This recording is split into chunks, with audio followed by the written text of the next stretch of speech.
Estamos de volta à emissão onde analisamos os resultados das eleições europeias de 2019, desta vez para falar sobre a Europa Fortaleza, sobre refugiados. Temos como convidado Diaby Abdurrahman, refugiado da Costa do Marfim em Portugal desde 2007, é fundador da Associação dos Refugiados em Portugal e membro pró na Comparte, uma organização que procura colocar refugiados em frente a decisores políticos, que está atrasado e vai se juntar à nossa emissão daqui a uns minutos. E Rita Gaspar, que está cá, já, ativista na Humans Before Borders, uma plataforma que luta pelos direitos de migrantes e pessoas refugiadas e que faz parte da tripulação do Juventa e que fez parte também da tripulação do Juventa, um navio que participou no resgate de mais de 14 mil pessoas no mar Mediterrâneo e que pertence à Jugendrettet. Bem-vinda. Obrigada. Segundo as projeções que estão neste momento, que temos neste momento vindo a analisar, os dois principais grupos europeus mantêm-se na liderança do Parlamento Europeu, portanto o Partido Popular Europeu, o PPE, dos democratas cristãos, continua a ser a principal força política no Parlamento Europeu. É neste grupo que está o PSD e que está o CDS-PP também. O PPE conquista, segundo estas projeções, 173 lugares, menos 43 do que em 2014, mas mesmo assim continua à frente. A segunda força política é a Aliança Progressista dos Socialistas e Democratas, com 147 lugares, menos 38 do que há 5 anos. É verdade que são só números, mas queria perguntar quão otimista é que tu estás em relação ao futuro do Parlamento Europeu e da União Europeia, tendo em conta estes resultados e focando-nos na Europa Fortaleza que vamos estar a analisar agora?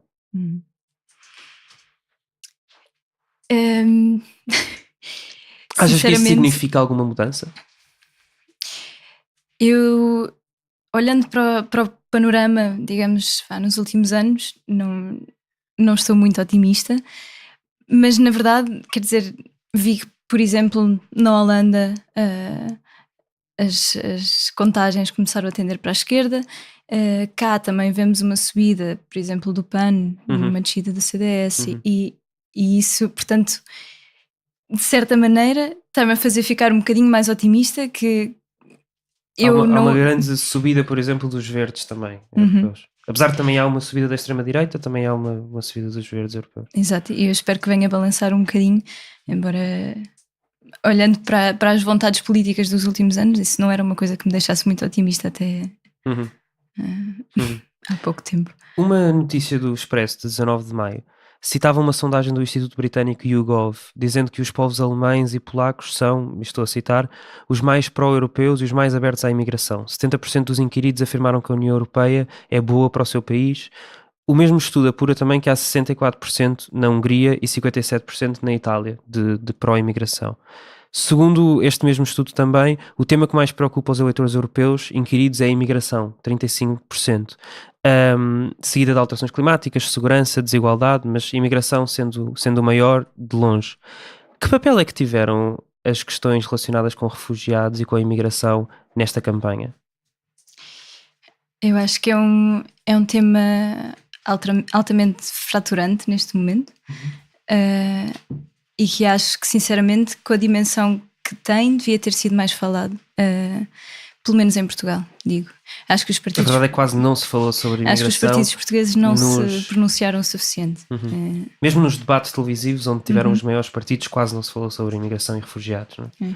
Acho que é um tema importante e do qual Portugal talvez se sinta um bocadinho distante, mas na verdade isto são as eleições europeias e nós fazemos parte de uma União Europeia para a qual este tema representa, acho eu, um dos temas que merece mais atenção neste momento, além das alterações climáticas também.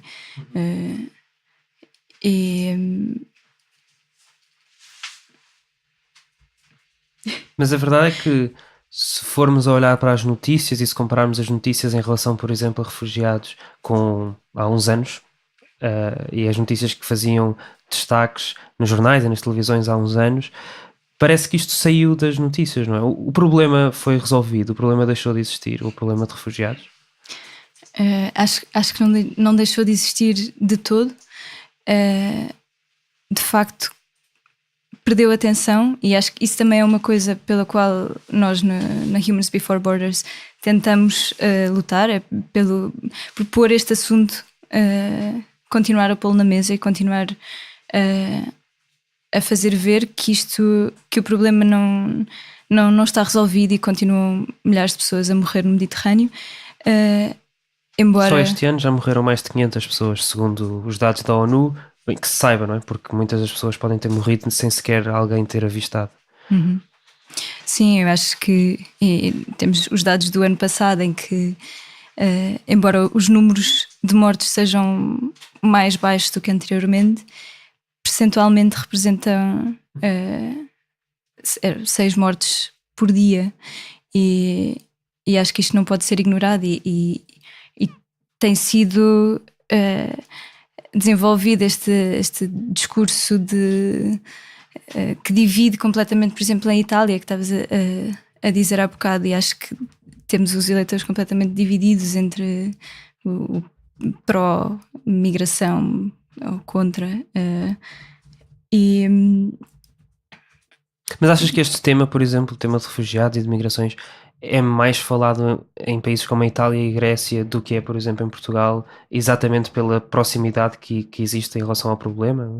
Existem centenas de milhares de pessoas que chegam à costa sul da Europa através do mar Mediterrâneo e que chegam à Grécia e Itália e que não chegam diretamente a Portugal, não é? Uhum. Sim, acho que sim. Acho que em Portugal as pessoas não se sentem tocadas por este problema. E acho que há pouco a noção de identidade europeia, que é aquilo que poderia pôr e que deveria pôr em nós como portugueses mais responsabilidade, mais sentido de isto também é um problema nosso. E acho que como é demasiado distante para tocar às pessoas. As pessoas chegam à Itália, as pessoas chegam à Grécia, aos países fronteiriços, e na verdade são poucos os refugiados que cá chegam, embora às vezes Portugal goste de se vangloriar como um dos países que acolheu e que está sempre aberto, mas a verdade é que não chegam muitos refugiados a Portugal. Uhum. Sim, na realidade neste momento chegaram a menos de 2.000 refugiados desde que entre 2015 e 2016 começou a redistribuir refugiados a partir da Grécia e Itália. Eu queria falar exatamente sobre isso. É o regulamento número 604 de 2013, também chamado como Convenção de Dublin, que estabelece que país é responsável por analisar o pedido de asilo de um refugiado quando este chega à União Europeia. No artigo 13, o artigo 13 diz basicamente que é o país de chegada que fica responsável por receber o refugiado e processar o pedido de asilo. Na maioria dos casos, estes refugiados entram em Itália e na Grécia, e, portanto, na prática, Itália e Grécia são os países que têm que processar o seu asilo, e, portanto, é lá que eles têm que estar à espera até que todo este processo termine, muitas vezes durante anos. Desde 2009 que a Comissão Europeia diz querer rever estes critérios, os critérios de Dublin, e criar um mecanismo de solidariedade que faça com que não sejam apenas o país de chegada responsável, mas que isso seja dividido entre os outros países.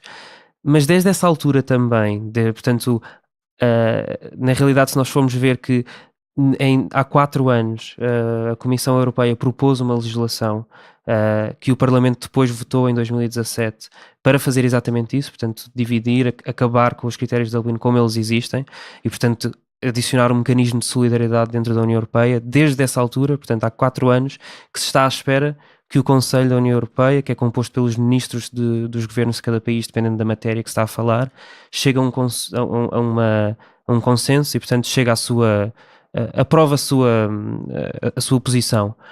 O que é que isto diz da União Europeia? De estarmos há 4 anos à espera que isto mude? Acho que diz que a União Europeia tem agido muito pouco como União, como grupo. Acho que não é o único tema em que não se consegue chegar a consensos. E acho que, quer dizer, por exemplo, naquelas situações dos standoffs em que temos um navio como a Sea-Watch com 49 ou 47 migrantes. Ou seja, um navio que resgata essas pessoas. Exatamente. E está à espera de ser... E está à espera que algum porto lhe abra as portas para entregar as pessoas, e não há nenhum país que se disponibilize para acolher estas pessoas, e depois vemos uma série de atirar a batata quente de uns para os outros, e eu só acolho uma percentagem se tu também acolheres, e isto mostra como estamos a agir muito pouco como coletivo que deveria ser esta união, não é? Quer dizer, os Estados a empurrarem a responsabilidade uns para os outros, não querem assumi-la com medo que depois caia tudo em cima de cada um e que os outros se desresponsabilizem. Uhum. Isso aconteceu já várias vezes este ano. Aliás, na série que nós lançámos ainda esta semana, que se chama Aquilo é Europa, entrevistamos um refugiado que esteve exatamente nessa situação durante mais de uma semana, à espera de que o governo italiano aceitasse que o barco atracasse no porto em Itália, não é? Uhum. Queria te fazer uma pergunta que tinha a ver precisamente com esta questão da dificuldade que há em fazer ou não fazer avançar essas reformas, porque há outras matérias em que parece que a liderança da Comissão consegue muito rapidamente decidir coisas, quando estamos a falar de sanções económicas relacionadas com o déficit, quando estamos a falar, e falaste disso na peça Aquilo é Europa, do reforço dos poderes da agência que controla as fronteiras. Penso que já vamos falar disso, da Frontex, já vamos falar disso mais à frente. Portanto, estamos a falar de falta de vontade, falta de liderança política, ou é mesmo difícil fazer passar, ou isto é um tema demasiado complexo e não se resolve só com uma comissão voluntariosa, não é? Que tenha uma agenda humanista. O Parlamento e o Conselho, não é? Exato. Não, eu acho...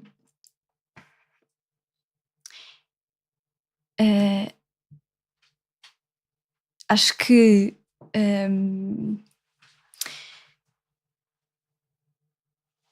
Desculpa, só voltar um bocadinho atrás.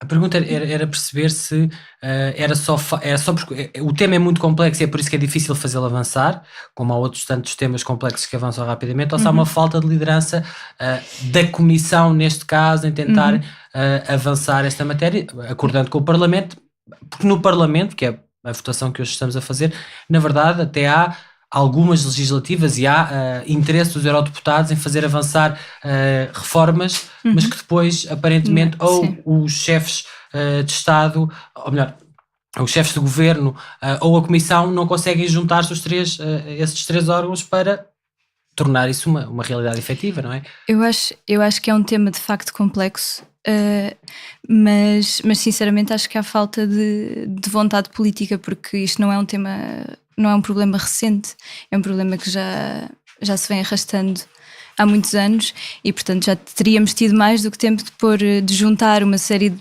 pessoas especialistas nestas áreas e pensar em soluções para isto. Portanto, é de facto um tema complexo e que toca em muitos pontos, mas eu acho que não se tem trabalhado o suficiente numa solução conjunta.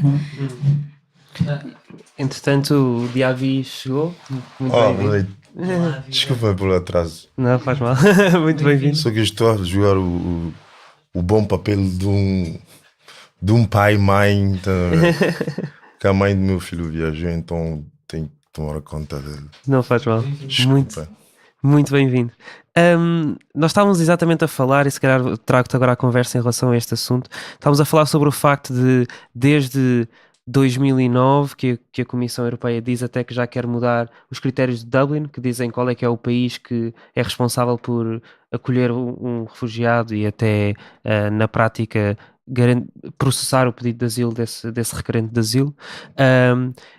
Existe uma proposta da legislação que há 4 anos está à espera de aprovação por parte do Conselho para se começar a poder fazer os trílogos e, portanto, as negociações, para se poder alterar os critérios de Dublin, isto que estamos mesmo aqui a falar, para poder garantir que há um mecanismo de solidariedade que permita redistribuir refugiados. Porquê é que tu achas que há tanto tempo que nós esperamos isto e não avança? Parece que já toda a gente, tanto o Parlamento como a Comissão, já disseram sim, isto é preciso mudar, mas nada avança. Eu pessoalmente, pessoalmente acho, porque sempre é muito fácil fazer uma legislação para complicar as coisas, é sempre muito fácil, desde menino até hoje. E uma legislação para tornar as coisas mais fácil é sempre complicado. E para mim, como sempre pensei, é que se facilitamos isto, o processo, de pedido de asilo vai andar muito rapidamente, então mais refugiados vão entrar.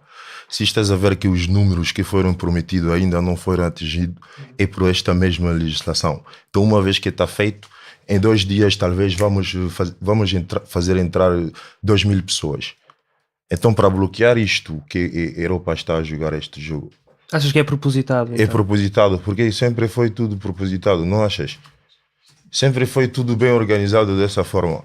É para ir para a Líbia, depois os líbios não podem entrar, meter o veto na economia africana, mas depois os africanos não vêm. Quero o teu café, quero o teu cacau, o teu ouro e diamante, mas não te quero a ti. Estás a perceber? Isto não é uma coisa bastante colonial. Fórmula muito. Não é só colonial, é historical. You know? E hoje, como jovens de hoje, vocês sabem que chegamos a uma esquina onde que é impossível de contornar. Neste momento não dá para contornar, como sempre. Porque não havia televisão em algum lugar, não havia acesso à informação, não havia rádio. E hoje em dia não dá para esconder nada. Por isto que a Europa tem este fogo atrás e está a tentar lançar isto para o que eles chamam o terceiro mundo. Em 2016, a liderança oficiosa da União Europeia, encabeçada por Angela Merkel, apresentou um acordo no mínimo criativo. Em troca de 6 mil milhões de euros e a revisão da candidatura da Turquia à União Europeia, o regime de Erdogan tinha como missão impedir a vinda de refugiados para a Europa e comprometia-se ainda a acolher todos os chamados migrantes irregulares apanhados a atravessar da Turquia até às fronteiras da União Europeia, e também todos os que o pedido de asilo não tivesse sido aceite. Havia também uma regra especial para quem fugisse da guerra na Síria. Por cada refugiado sírio em situação irregular, deportado para a Turquia, um outro refugiado sírio, já com o seu estatuto reconhecido, seria aceito pela Europa num limite máximo de 72 mil pessoas. É bom lembrar que pelo menos em 2015, portanto mais ou menos nesta altura, a Turquia já estava a acolher 2,5 milhões de refugiados. Portanto 72 mil era um número já muito insuficiente. O acordo foi apresentado em março de 2016 e nesse dia a chanceler disse que este era um acordo para, estou a citar, ajudar acima de tudo os que mais são diretamente afetados, os refugiados. Este acordo ajudou refugiados, Rita? Na minha opinião, não. Eu acho que para que este acordo fosse feito, para que tenha sido feito, era necessário assumir que a Turquia é um país onde estas pessoas vivem com condições mínimas e vivem seguras, e o que não é de todo verdade. Tu estiveste na Turquia também? Eu estive na Turquia mais ou menos um ano depois desse acordo ter sido assinado. E aquilo que eu vi, eu estive na parte ocidental da Turquia, onde já praticamente não havia a presença de organizações humanitárias. As grandes organizações humanitárias europeias, e não só, que nós conhecemos aqueles grandes nomes, estavam todas na fronteira com a Síria, mas na Turquia ocidental praticamente isto já não se via. E porquê que era?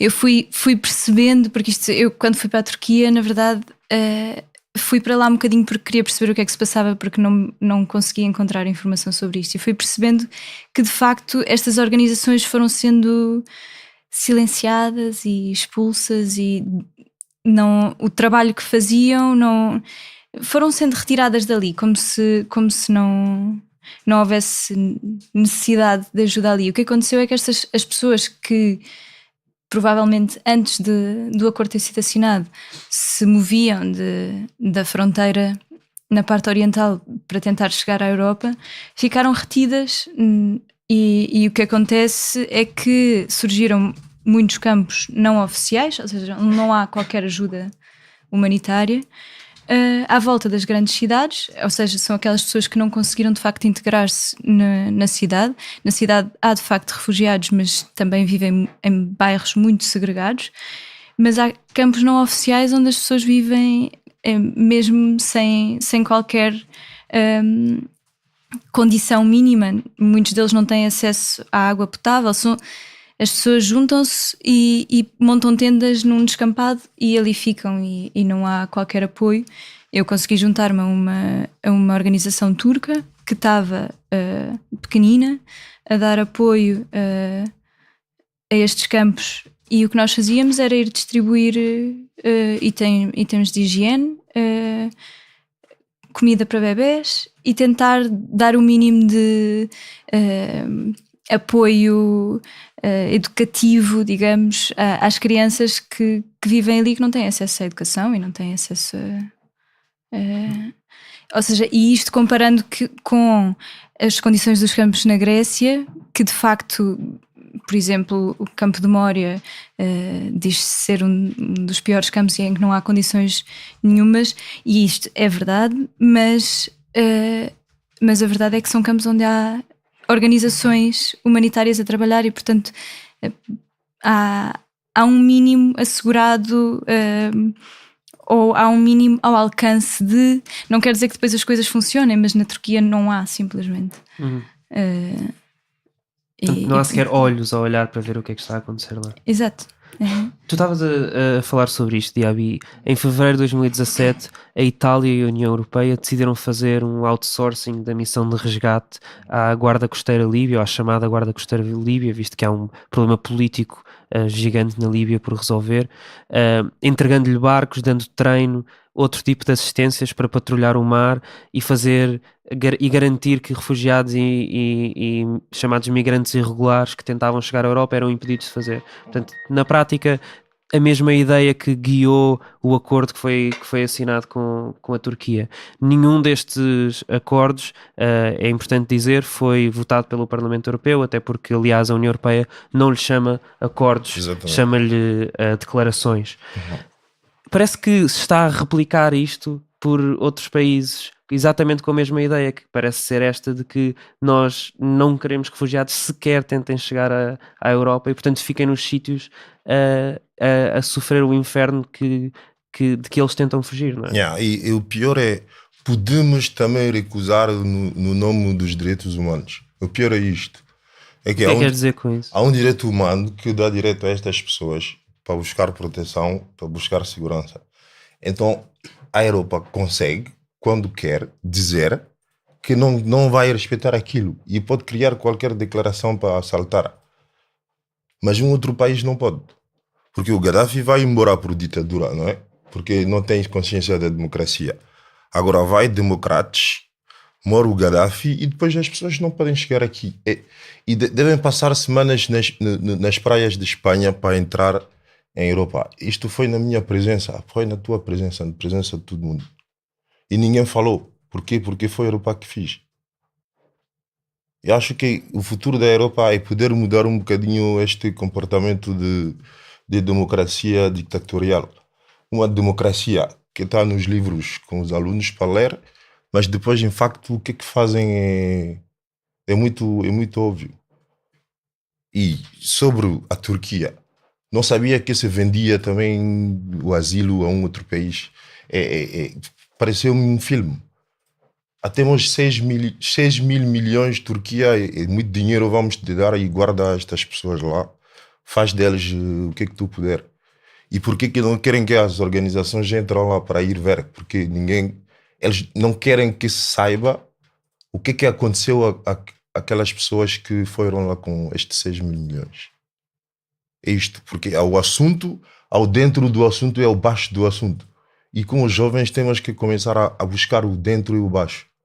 Não parar só Mas como é que isso se faz? Sinceramente, acho que a juventude em si tem que pedir algumas contas aos países. Isto começa localmente. Portugal traz refugiados aqui, e Portugal nunca te explicou exatamente todos os detalhes de como que traga um refugiado aqui. Vai para a Escandinávia, todo mundo sabe o que é um refugiado, todo mundo sabe como que o refugiado entra, por que entra, está a entrar com que fundo, quando e como. Isto que tem que acontecer. Não pode ser jovem num país e não sabes de nada. Mas achas que é o que acontece em Portugal? Acontece muito em Portugal. Não sabemos qual é o orçamento do ano, como que foi gasto, quantas pessoas nasceram, quanto morreram, não ligamos. Portanto, tudo isto faz parte da cidadania. Depois queremos reclamar só uma parte que não está a funcionar na nossa vida. E o conceito de refugiado é isto. A Convenção de Genebra foi criada porque sabia que as guerras criavam refugiados. Então vamos criar algo para defender as pessoas que não têm nada a ver com as guerras. Isto é a Convenção de Genebra. Não foi criada por inteligência. Foi criada porque era um facto que se tu e eu começarmos a brigar aqui, podemos incomodar os outros, então os outros podem ir ficar num sítio. E o mesmo caso em todos os países. A Síria, a Líbia, como o Darfur, é igual. Mas a União Europeia assalta, ninguém fala. Mas achas que a União Europeia devia ser julgada por crimes contra... A União Europeia tem que ser julgada, o Trump tem que ser julgado. O problema é que somos todos humanos. Quem tem bomba atômica e quem não tem. E tarde ou cedo vamos todos morrer. Então o Trump pode condenar os meninos dentro de uma gaiola durante horas e nada se passa. E depois quando chegam em Portugal dizem-me que os meninos da Costa de Marfim trabalham no campo de cacau. Mano, é melhor trabalhar num campo de cacau do que ser encerrado entre o México e a Califórnia, não? E estas coisas, a Europa tem que parar de julgar as pessoas.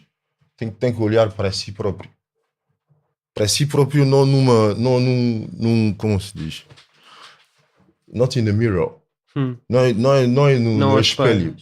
É olhar para si mesmo, para a sua história, para onde que foste, quando que foste.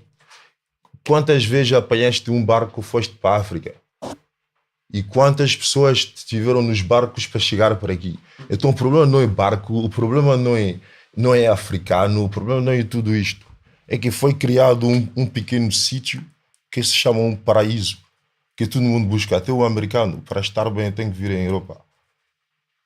E depois se vai buscar tudo para sustentar este sítio, mas as pessoas de lá não podem. Isto que está a ser um problema e está a degenerar. E no caso africano, o nosso continente é habitado para todas as grandes empresas europeias que tu conheces. Vivem em África. 75% do dinheiro deles vem da África. Então sempre haverá fome em África enquanto estas pessoas estarão lá. E a Europa sabe. A Europa não ignora isto. Portugal sabe, Espanha sabe, a França e a Inglaterra sabem. Cada um ocupou-se de um país e continuam os negócios lá que não permitem à população local de poder comer o seu próprio batata. Então finalmente esta batata tem que vir para aqui. Porque ele acaba de cultivar a batata e custa tão caro que ele mesmo não dá para comer. Isto que se chama fome em África. Fome da África não é falta de comida. É que a comida que sai da África não é para os africanos e para os europeus. Essa é a realidade. Queria só dizer-te que estamos a falar da liberdade das pessoas se poderem mover ou não e de como se construiu ou não essa Europa fortaleza, e dois dos países mais afetados com mais têm que lidar com as questões de migrantes económicos e com refugiados são precisamente a Itália e a Grécia. Eu queria só dar alguns dados. Uma sondagem, umas projeções da RAI para a Itália dizem que a Liga de Matteo Salvini, que é vice-primeiro-ministro, ministro do Interior, subejamente conhecido por ser contra a imigração, por ter publicamente manifestações racistas, anti-imigração, e que, portanto, que usa isso bastante até para a campanha política. Teve entre 27% a 31%, portanto, está a liderar neste momento a votação. Em segundo lugar ficou o Partido Democrático do ex-primeiro-ministro Matteo Renzi, e em terceiro lugar, com 18,5% a 22,5%, o movimento 5 Estrelas de Beppe Grillo, que também tem alguma postura de associar e de usar esta questão da migração dentro da campanha e da retórica política. Na Grécia, ganhou o Nova Democracia dos conservadores de centro-direita, o Syriza com 33,3%, não são resultados finais, são resultados ficou que estão a ser atualizações. O Syriza ficou em segundo com menos de 10 pontos percentuais, está com 23,9%. Isso fez com que o primeiro-ministro de Tsipras convocasse eleições antecipadas devido ao resultado. Hoje, sim, como consequência destes resultados. Ao mesmo tempo que isto que nós estamos aqui a falar, não só os acordos, como também a não redistribuição de refugiados, ao mesmo tempo que isto acontecia, em setembro de 2016, uma nova regulação sobre a Guarda Europeia de Fronteiras e Costeira, a Frontex, a polícia da fronteira externa da União Europeia, que o Pedro já falou aqui, entrava em vigor. Foi na prática tudo muito rápido. A Comissão propôs esta legislação e um ano depois ela estava em vigor, portanto muito mais rápida do que aquilo que estivemos a falar em relação à distribuição, que nem sequer ainda foi aprovado. Esta nova regulação dava mais poderes, mais recursos, mais orçamento a esta agência, intensificando o apoio a operações de deportação de requerentes de asilo para países de onde eles tinham fugido. A União Europeia chama-lhe regressos, não deportações, e a palavra está escrita 246 vezes neste regulamento que foi aprovado. Parece que a política da UE é devolver refugiados à morte de que eles estão a fugir. É. Eu acho que é. Acho que esta Europa fortaleza, este muro que surge, é um bocadinho. Surge para não vermos o que é que está a acontecer do outro lado, mas todos sabemos o que é que está a acontecer do outro lado e por isso é que se tem construído esse muro à frente. Eu acho que esse acordo e aquilo que tem esse acordo com a Líbia, uma espécie de acordo que estivemos a falar agora, que tivemos a falar e que deu mais poder à Guarda Costeira Líbia e que lhes permite resgatar pessoas em águas internacionais e levá-los de volta para a Líbia. E isto é mais um exemplo daquilo que estávamos a dizer, que é para se fazer este acordo tem que se assumir que a Líbia é um porto seguro, porque a Convenção do Mar diz que temos que, quando se resgata alguém em águas internacionais, temos que levá-los ao porto seguro mais próximo e assumir Convenção do Mar da ONU, não? Exatamente, e assumir que a Líbia é um porto seguro, quando depois ouvimos histórias de escravatura e de violência extrema em campos de detenção e tortura, tudo lá acontece. De facto, dar mais poder à Guarda Costeira Líbia, que nem sequer entre as ONGs até se chama so-called Libyan Coast Guard, porque não é, na verdade, quando eles não respondem a ninguém, não é? São pessoas extremamente bem armadas que cada um atua um bocadinho por si. Uma organização paramilitar, quase, não é? Podemos chamar-lhe assim.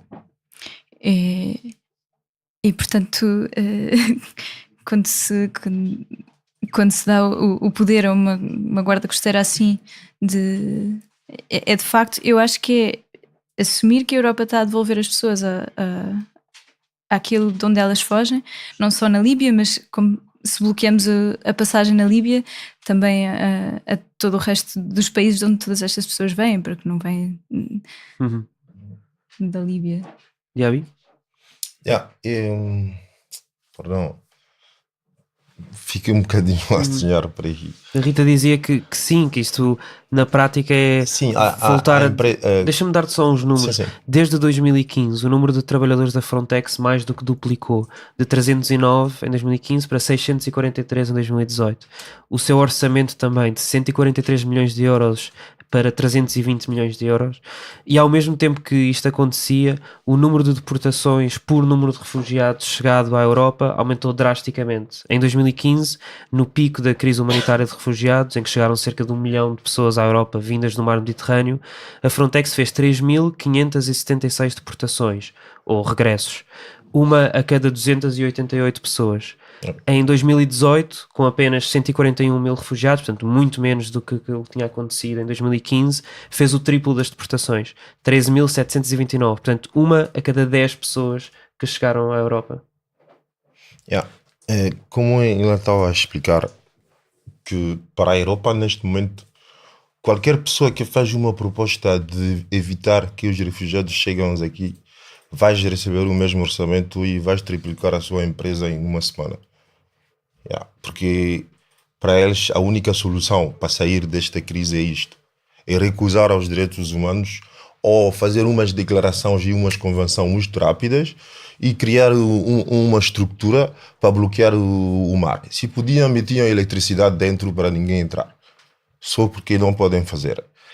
Agora, ela tocou agora ao ponto da Líbia, quando faz regressar as pessoas nas terras onde que estão a fugir o perigo, ou a escravatura que está a passar em Líbia. Porque agora os líbios decidiram uma coisa. Ok, os africanos não vão parar. O Sub-Saara não vai parar de subir para atravessar. Exato. Nós também estamos cansados. Então, por que não apanhamos estas pessoas e vendemos estas pessoas para fazer deles escravos? Assim, isto torna a ser um novo negócio para nós. Eles estão a fazer isto e continua. Não é só a Europa que não falou, mas os países africanos também não falaram, não fizeram um grande movimento para condenar isto. São artistas e cantores que se levantaram no YouTube para dizer que não é normal. A União Africana ficou sem dizer nada. E esta empresa, vou só partilhar uma coisa muito rápida consigo. Os refugiados ultimamente chegados foram resgatados por duas, não são empresas, duas organizações que são CI e Sea-Watch. CI e Sea-Watch, fizeram 19 dias na costa de Malta antes de... Agora há pouco tempo, há 2 meses. Há muito pouco tempo. E eu acho que a Europa neste momento também está dividida em dois, não é? Uma parte que tem o poder e que não quer. E que não quer também que os jovens e os alunos vejam o que está a acontecer lá fora, porque a razão de esconder o que passa lá fora é isto. Não podes educar alguém e ao mesmo tempo fazer coisas mal para esta pessoa ver. Então as pessoas que têm a oportunidade de ir no terreno para ir ver o que acontece, como o filme que vimos outro dia sobre a Turquia, etc. São estas pessoas que têm olhos abertos sobre isto. E haverá sempre milhões de euros para eles. Mas se tu queres ajudar os refugiados aqui ou em qualquer país, para tu ter um financiamento é muito difícil. Então, mais uma vez, o que a Europa quer é isto. E a vida destas pessoas não tem o mesmo custo que a vida de uma pessoa europeia. Vou ser um bocadinho honesto. A mesma forma que temos a diferença nas moedas, tenho a impressão que como tem o preço da vida das pessoas também é um bocadinho assim. Porque quando moram estas pessoas não passa nada. Mas de repente, quando moram 2 pessoas em Paris, todo mundo tem que fazer 2 dias sem trabalhar. Tudo isto são sinais. São pequenos sinais, mas são sinais que explicam muito mais do que as palavras. Isto que é o ponto. É pensar a respeitar o mesmo nível a vida de uma criança de Bangladesh como a vida de uma criança da Somália. E não é muito tarde do que outro dia, com a mudança climática, até o Portugal foi buscar os portugueses e deixaram lá mulheres e crianças. Isto são coisas que não se faz. Numa sociedade tão intelectual e tão avançada, não se pode fazer isto. E os políticos já não estão inspirados também, porque um político é um estratégico de montagem e de mentiras, não é? Mas neste momento eles já não têm mais inspiração para poder nos fazer sonhar. E está a ser um grande problema.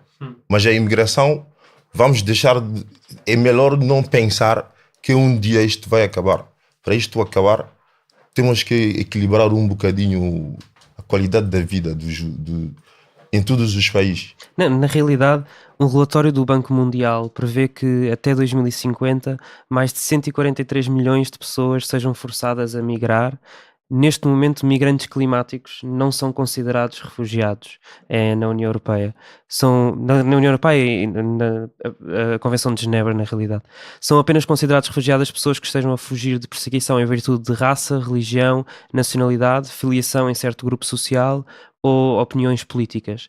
Tu achas que a União Europeia vai alterar esta legislação e fazer com que migrantes climáticos que fogem por causa das alterações climáticas que estão a existir sejam considerados refugiados no futuro? Se queremos ser intelectualmente honestos, temos que alterar ou criar uma nova. Porque a Convenção de Genebra nasceu. Não é uma parte da Bíblia, não. Ou não é algo que caiu do céu. É algo que se criou. E se sentimos que a mudança, o câmbio, a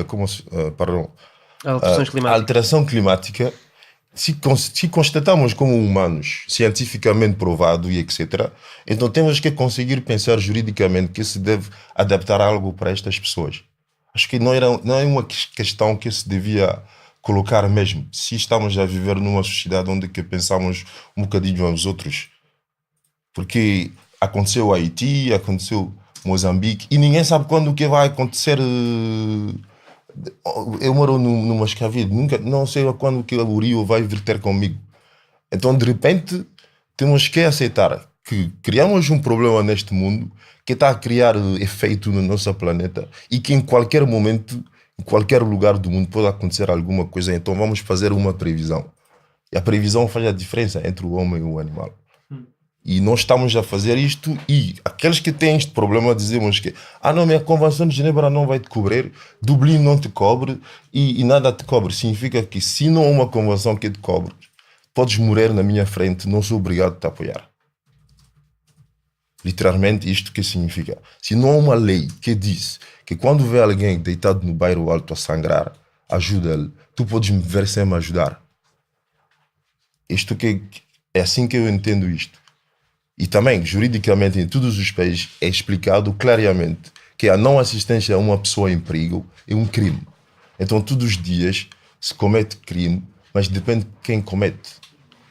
Se foram meninos da Cova da Moura, é diferente de se foram meninos de outro bairro, estás a perceber?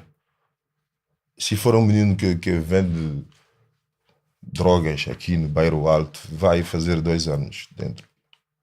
Mas por este tipo de coisas importantes não passa nada. Rita, tu achas que se Donald Trump, Salvini, Angela Merkel, Macron se tentassem numa mesa a redefinir a definição de refugiados, iriam alargar a definição para incluir refugiados climáticos? Acho sinceramente que não iam chegar a um acordo. Acho que isso é uma coisa extremamente necessária, a definição de refugiado climático, e espero que seja uma coisa conseguida agora nesta próxima legislatura. Mas sinceramente nós somos confrontados com estes problemas há muito tempo, e a Europa não está a saber reagir. As alterações climáticas, a mesma coisa, e eu espero que isto acorde um bocadinho agora, e que este é um ponto onde de facto estes dois problemas se tocam muito, porque o fluxo migratório não vai diminuir, e essa é uma das razões, não é? Porque o número de refugiados climáticos vai aumentar. A partir do momento em que nós continuamos a não encarar as alterações climáticas como uma emergência, e continuamos a ter Estados-membros a vender armas a países com Estados autoritários, continuamos a fazer uma sobreexploração de recursos sem tentar de maneira alguma criar estabilidade social nesses países, este fluxo vai continuar a aumentar, e portanto eu acho que a definição de refugiado não só deveria incluir refugiado climático, mas quer dizer, acho que aquela distinção entre o migrante económico e o refugiado é às vezes muito perigosa, acho eu, porque há pessoas que de facto estão a fugir da pobreza, mas quer dizer, onde é que tu defines esta linha? Eu acho que estas convenções são necessárias, é preciso criar, digamos, prioridades na gestão dos processos, mas acho que é muito perigoso quando defines que alguém que foge de uma mudança climática, ou alguém que foge de uma guerra, e queres meter cada um na sua caixa, quando isto em casos individuais é muito difícil de estabelecer a linha de quem é que merece ou não, e portanto ou seja, alguém que foge de um país porque não consegue colocar comida na mesa dos filhos não é um refugiado, é um migrante económico, é aquilo que a lei europeia diz. Pois, exatamente. Enquanto que nós aqui temos todo o direito de nos movermos livremente pela Europa à procura de uma vida melhor. Às vezes nem é preciso eu não conseguir meter comida na mesa, eu vou simplesmente à procura de uma vida melhor. Isso não se aplica, isto é só um direito para nós, vamos só fechar aqui dentro da... Nós estamos mesmo a acabar, eu queria fazer uma última pergunta. Desde 2016, mais de uma dezena de ações legais foram iniciadas por Estados-membros da UE contra ONGs de resgate ou ativistas que participam no resgate de refugiados no mar Mediterrâneo, como foi o caso da Médicos Sem Fronteiras, a Sea-Watch, a Proactive Open Arms ou a Jugendrettet, da qual tu fizeste parte do navio que lhe pertencia. E que resgatou mais de 14 mil pessoas no mar Mediterrâneo desde 2017, como eu disse na introdução, e que tem o navio Juventa arrestado pelas autoridades italianas e 10 dos seus tripulantes investigados por ajuda à imigração ilegal pelas autoridades judiciais italianas, incluindo o português Miguel Duarte, investigado num processo que pode levá-lo a mais de 15 anos de prisão. Isto é uma estratégia da União Europeia, fazer com que ativistas e ONGs não possam resgatar no mar? Eu acho que sim, eu acho que isto é uma estratégia política. Não consigo dizer que seja uma estratégia da União Europeia ou se é uma estratégia de cada um dos Estados, mas a verdade é que quando se olha mais atentamente para cada um desses casos, dos vários navios que foram apreendidos, das várias organizações, percebe-se o quão ridículas são estas, quer dizer, acho que foi o Aquarius que foi apreendido por má gestão de resíduos tóxicos, mas assim, vários casos em que, se formos analisar, de facto há as razões mais rebuscadas para parar, para fazer com que estas organizações tenham os navios apreendidos, e o resultado é que de facto não há navios. Há muito menos navios neste há momento. muito menos navios no mar Mediterrâneo. O resgate marítimo civil está a ser bloqueado e quer dizer, acho eu, como estratégia política para parar o fluxo de migrações. Uhum. Apesar de, segundo a Organização das Nações Unidas, o número de chegadas à Europa ter descido drasticamente de mais de 1 milhão de pessoas em 2015 para 116 mil em 2018, a travessia do mar Mediterrâneo por refugiados ficou cada vez mais perigosa. Se em 2015 uma em cada 42 pessoas que tentavam atravessar o mar para chegar à Europa morreram, em 2018 o número é de 1 em cada 18. Mais de 2 mil pessoas desapareceram, 6 por dia, ou seja, e aqui estamos claramente a excluir pessoas que desapareceram sem deixar nenhum rastro. Este ano já morreram afogadas 507 pessoas, segundo os dados da ONU de 24 de maio. Desde 2014, no total, morreram 17.800 pessoas. A União Europeia é cúmplice destas mortes, Diaby? É crime contra a humanidade, é assim que se chama. Se foi no regime do Gaddafi ou se foi do Bashar. Se Bashar é apanhado amanhã... Bashar al-Assad da Síria e o Gaddafi da Líbia. Vão dizer que mataste 200 mil pessoas. Portanto, não é a mão dele que matou estas 200 mil pessoas, mas é ele que vai carregar isto no Tribunal Penal Internacional. Só para te explicar que todos estes mortos e ainda ter uma polícia no mar para dizer que vamos levar os 17 que conseguem. Vamos levar os 17 de atrás, os 16 vão tentar outra vez a um que morre, os 15 tentam outra vez a um que morre até chegar a zero. E quando fazes estas contas, alguém tem que responder para isto. E tarde ou cedo alguém tem que responder, porque isto não vai continuar assim. Porque onde é que estão? É muito importante em ciência ir buscar a semântica das coisas. Mas a única coisa que nunca se tentou saber de onde que vem é a imigração. Ninguém quer ir parar a imigração em África.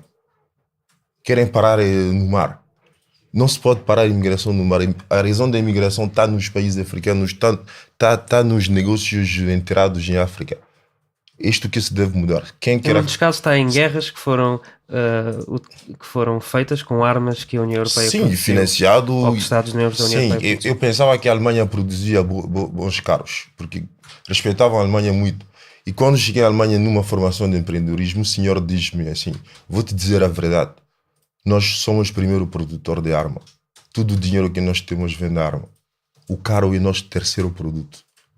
Então, primeiro a arma, segundo são as máquinas de construção e depois isto que vem os carros. Só para te dizer que cada vez que a Merkel abre a boca, tu podes ouvir a Merkel, eu não posso. Cada vez que o Trump ou o Putin abrem a boca, tu podes ouvir, eu não posso, porque as armas dessas pessoas é vendido à África como bolachas. E vivi isto. Mas também é verdade que foi e foi Angela Merkel que fez com que a Alemanha acolhesse perto de 1 milhão de refugiados. That's the fact. A situação é assim. Vendo 100 peças desta caneta, é muito perigoso esta caneta para a população da Suécia. Vendo 100 em Suécia e o dinheiro que ganho com o 100, só 1% do dinheiro me permite de receber 150 mil refugiados, com casa, carro, tudo. Então, vou fazer o meu business para fazer o mal, vou levar 1% do meu business para fazer o bem. Tu achas que as razões não foram humanitárias, foram... Sim, mas foram, foram económicas? O que é que se chama a vida social alemã, que é o primeiro do mundo, é feito com dinheiro de arma. Isto que eu quero explicar. Eles não são melhor do que ninguém. Se eles não vendiam isto, não podiam viver melhor do que um português. É de lá que vem este dinheiro. Então, tirar 1% deste dinheiro para construir 150 mil casas é uma brincadeira para eles. Mas o equivalente é que moram 150 mil crianças numa outra aldeia. Que os alemães não vão, não sabem onde que é, etc. Yeah. Muito obrigado. That's what's going on. Yeah. Obrigado. Yabi Abdulrahman e Rita Gaspar. Nós acabamos por agora o blog sobre a Europa Fortaleza, mas vamos começar já daqui a pouco sobre populismos, fascismos, nacionalismos, com o Ricardo Marchi e com o Manuel Dias dos Santos. Portanto, fiquem por aí e daqui a uns minutos voltamos. Até já. Até já.